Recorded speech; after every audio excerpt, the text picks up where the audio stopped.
நம்ம வந்துங்க சுதீஷ் இப்ப எம்பியா இருக்கிறதுனால தினம்தோறும் பிரைம் மினிஸ்டர், அதே மாதிரி நம்ம உள்துறை அமைச்சர், அது மட்டும் கிடையாது எல்லா கேபினெட் அமைச்சர்களிடம் சந்தித்து தமிழ்நாட்டுக்கு வேண்டிய திட்டங்களை, உதவிகளை தொடர்ந்து வலியுறுத்தி கேட்டுக்கிட்டு தான் இருக்கார். அந்த வகையிலே நீட் தமிழ்நாட்டுக்கு வேண்டாம். அதே போல காவேரி தண்ணி கண்டிப்பாக வேண்டும். அது மட்டும் கிடையாது, இன்னைக்கு ரயில்வே ஸ்கீம் ஆகட்டும், ஒரு ஏர்போர்ட் ஆகட்டும், இன்ஃப்ராஸ்ட்ரக்சர் ஆகட்டும், வேலை வாய்ப்பு ஆகட்டும், எதுவாக இருந்தாலும் தமிழ்நாட்டுக்காக என்னெல்லாம் அந்தந்த கேபினெட் அமைச்சர்கள் கிட்ட போய் சந்திச்சு மனு கொடுக்க முடியுமோ தொடர்ந்து ஒரு எம்பியாக அதை வலியுறுத்திட்டு இருக்காரு. அப்படி இருக்கும் பட்சத்தில் ஒட்டுமொத்த மக்களின் விருப்பமாக தேசிய முற்போக்கு திராவிட கழகத்தின் ஒட்டுமொத்த கழக நிர்வாகிகள், எங்களுடைய தொண்டர்கள் விருப்பமாக, மக்களின் விருப்பமாக கேப்டனுக்கு பாரத ரத்னா வழங்க வேண்டும் அப்படின்றது. அந்த பாரத ரத்னாவை நம்மளுடைய பிரைம் மினிஸ்டர் மோடிஜி அவர்களை சந்தித்து கொடுத்திருக்காங்க. கண்டிப்பாக அதற்கு ஆவணம் செய்வோம் என்று சொல்லியிருக்காங்க.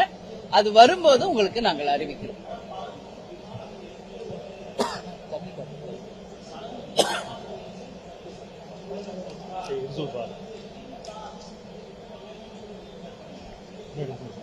இல்லங்க, ஒரு விஷயம் நாங்க ரொம்ப கிளியருங்க. எப்பவுமே தலைவர் இருந்த காலத்துல இருந்து இங்க எந்த திட்டங்கள் வந்தாலும் அது மக்களுக்கான திட்டம் தான். அந்த மக்கள் அதை விரும்பும் பட்சத்தில் அந்த திட்டம் வந்தாதான் அது சக்சஸ் ஆகும். நம்ம பம்பா எதுவுமே புகுத்த முடியாது இங்க. அதனால பரந்தூர் விளைநிலங்கள் அதிகமாக இருக்கின்ற ஒரு ஏரியா. நிச்சயமாக அது ஆய்வு செய்து விவசாயிகளுக்கு, அங்க வாழும் மக்களுக்கு எந்த ஒரு பாதிப்பும் இல்லாத வகையில் இருந்தால் அதை தேமுதிக வரவேற்கும். அதனால பொறுத்திருந்து பார்ப்போம். நிச்சயமாக அது மக்களுக்கான ஒரு நல்ல திட்டமாக இருந்த வரவேற்போம். இல்லைன்னா நிச்சயமாக அது தேவையில்லை என்றால் தேமுதிக அதுக்கு துணை நிற்கும்.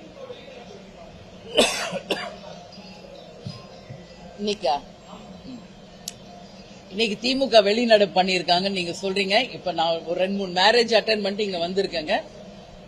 அதனால அவங்க கட்சி சார்பா அவங்க அது ஒரு டிசிஷன் எடுத்திருக்கிறாங்க. எங்களை பொறுத்த வரைக்கும், தேமுதிகவை பொறுத்த வரைக்கும் அந்த ஒரு ஸ்கீம் வந்தா அதனால மக்களுக்கும் அங்க வாழ்பவர்களுக்கும் அதனால பெனிஃபிட் இருக்கான்றத நம்ம பார்ப்போம். அது உண்மையிலேயே மிகப்பெரிய விளைநிலங்களாக இருக்கு, உறுதியாக அதனால் விவசாயிகளும் மக்களும் பாதிப்பாங்கன்னா நிச்சயம் தேமுதிக அதுக்கு துணை நிற்காதுங்க. பரவாயில்ல, இது எந்த ஒரு திட்டம் வரும்போதும் இது மாதிரி ஒரு சின்ன சின்ன எதிர்ப்புகள் இருக்கதான் செய்யும். ஆனா அந்த எதிர்ப்பை மீறி மக்களுக்கும் நாட்டுக்கும் மிகப்பெரிய ஒரு வளர்ச்சி நல்லதுன்னா அந்த நேரத்தில் நாங்கள் தேமுதிக அதை பத்தி சொல்லுவோம்.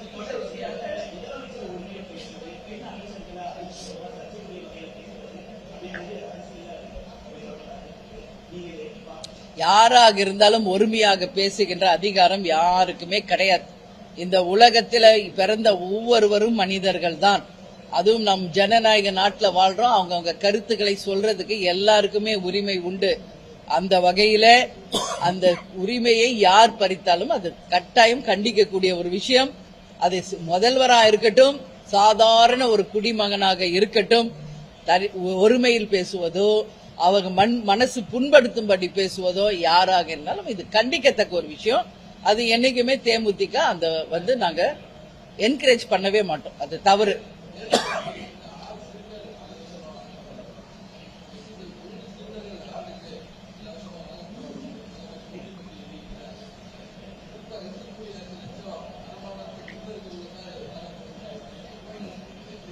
இல்ல, எப்பவுமேங்க ஒரு விஷயம் கிளியரா இருக்கணும். இன்னைக்கு ஒரு தேர்தல் வாக்குறுதி நம்ம கொடுக்கிறோம் அப்படின்னா உறுதியாக அந்த தேர்தல் வாக்குறுதியை நம்மால் நிறைவேற்ற முடியும் என்று மட்டும்தான் அது வாக்குறுதியா நம்ம கொடுக்கணும். நம்ம தேர்தலில் ஜெயிக்கணும், ஓட்டு வாங்கணும் அப்படின்றதுக்காக எதையோ ஒன்று தேர்தல் வாக்குறுதியா கொடுத்துட்டு ஜெயிச்ச பிறகு நம்ம நிலைப்பாடை மாற்றினால் நிச்சயமாக மக்கள் கேள்வி கேட்பாங்க. எந்த மக்களும் உங்ககிட்ட கேட்கலையே, எங்களுக்கு 6 சிலிண்டர் இலவசமா கொடுங்கன்னு எந்த தாய்மாராவது கேட்டாங்களா? இல்லையே. அப்போ நீங்க ஜெயிக்கணும், உங்க ஓட்டு வாங்கணும் அப்படின்னு நீங்க ஒரு ஸ்கீம் அறிவிச்சா கட்டாயம் அதை பண்ணணும். அதுல மாற்று கருத்து கிடையாது. அதனால வாக்குறுதி கொடுத்தா எந்த வாக்குறுதியா இருந்தாலும், எந்த அரசாங்கமா இருந்தாலும் கண்டிப்பா நிறைவேற்றணும். வெற்றி பெறுவதற்கு ஒரு நிலைப்பாடு, வெற்றி பெற்ற பிறகு ஒரு நிலைப்பாடு என்றால் அது நிச்சயம் மக்களும் ஏற்றுக்கொள்ள மாட்டாங்க. அதை தேமுதிகவும் வன்மையாக கண்டிப்போம். ஏன்னா முடியாதுன்னா ஏன் வாக்குறுதியா கொடுக்குறீங்க? கொடுத்தா மக்களுக்கு செய்யணும். இன்னைக்கு 2500 ரூபாய் உரிமை தொகை பெண்களுக்கு கொடுக்கறோம் சொன்னாங்க, இன்னைக்கு வரைக்கும் கொடுத்தாங்களா? ஏற்கனவே கொடுத்த ஆட்சியில கொடுத்த அதே 1000 தான் கண்டினியூ ஆகுது. அப்ப எதுக்கு வாக்குறுதி கொடுக்குறீங்க? இன்னைக்கே ஏற்கனவே 10 லட்சம் கோடி கடன்ல இருக்குது தமிழ்நாடு.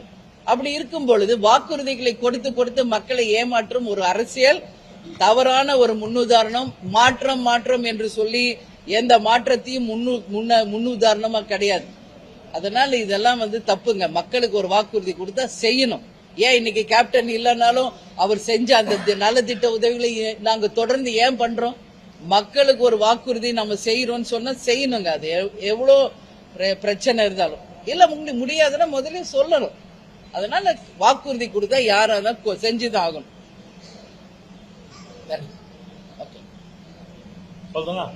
ஓகே, நன்றி. இன்னைக்கு கேப்டன் பிறந்த நாள் வந்திருக்கீங்க. நீங்க எல்லாரும் சாப்பிட்டு போகணும். அதுக்கு முன்னாடி ஒரு விஷயம், இன்னைக்கு இன்னைக்கு மானிய கோரிக்கை புகைப்பட கலைஞர்கள் பத்தி தான். இன்னைக்கு மானிய கோரிக்கையில இன்றைக்கு சட்டசபையில இன்னைக்கு நான் போயிருந்தேன்னா உறுதியாக புகைப்பட கலைஞர்கள் மற்றும் கேமராமேன்களுக்காக நான் குரல் கொடுத்திருப்பேன்.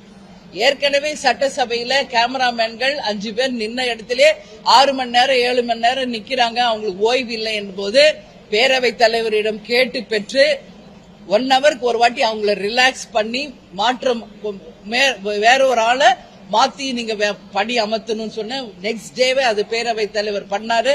அதுக்கு அவருக்கு நன்றி சொல்லியிருக்கேன். ஏன்னா இன்னைக்கு பிரஸ் மீடியா பீப்புள், அதே மாதிரி பிரஸ் அண்ட் மீடியா, புகைப்பட கலைஞர்கள், கேமராமேன்கள் எல்லாரும் உங்களுடைய பணி மிக மிக கஷ்டமான ஒரு விஷயம். அது வெயிலோ மழையோ புயலோ எவ்வளவு பிரச்சனைகள் இருந்தாலும் உங்கள் கடமையில நீங்க சிறப்பாக இருக்கீங்க. நிச்சயமாக உங்களுக்கு தேமுதிக துணை நிற்கும்.